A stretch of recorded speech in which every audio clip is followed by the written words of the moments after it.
Nananawagan ang mga alkalde sa Kalakang, Maynila ng isang maayos at tahimik na halalan sa Lunes.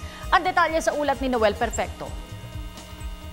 Ang parating na barangay election sa Lunes ay nababalitang mas magulo at mas marahas pa kaysa sa ibang nakaraang halalang nasyonal.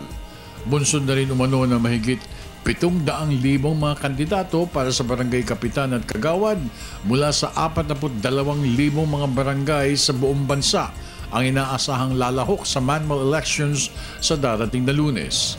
Naunang nagpahayag ang PNP authorities na kanilang pinalakas at dinadagdagan pa ng puwersa ang kanilang hanay para matiyak na magiging maayos at matahimik ang pagpapatupad ng proseso sa October 28, 2013. Si Mandaluyong Mayor kasama ang punong lungsod ng Navotas na si Alcalde Tiangco ang nanawagan sa kanilang mga constituents na samantalahin ang pagkakataon sa Lunes na pumili ng karapat-dapat na mga pinunong lokal sa naturang halalan.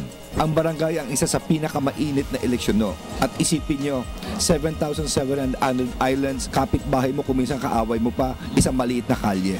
Please lang ho, ang eleksyon ay isang araw lamang. Iwasan po natin init ng ulo, lahat naman ay gusto maglingkod. Ang problema kailangan dumaan sa proseso, at ang proseso yun ay eleksyon. Tahimik naman po yung barangay elections. Ngayon ay nangangampanya po sila hanggang Sabado. Siguro inaanyarahan lang po natin yung mga kababayan po natin na bumoto po sila at makilahok dahil napaka-importante po na piliin po nila yung mga nararapat na manungkulan dahil pag maganda po yung mga barangay officials magagaling po, mas maganda po yung basic services. Pareho nagpahayag ng kanilang saloobin ng dalawang city mayors hinggil sa ipatutupad na manual elections matapos ang sunod-sunod na mga ulat ng karahasan, patayan at panggugulo sa mga malalayong lugar sa bansa sa mga pahayagan at radio and television programs.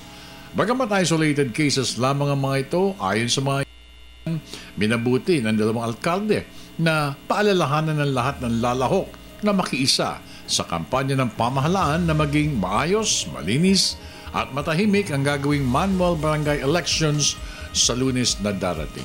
Kung meron mang hindi bumoto sa akin, kasalanan ko dahil hindi ako nagsipag.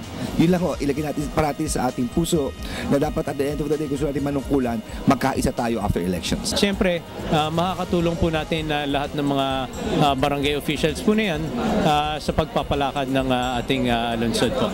Para sa Telebisyon ng Bayan, ako naman si Noel Perfecto.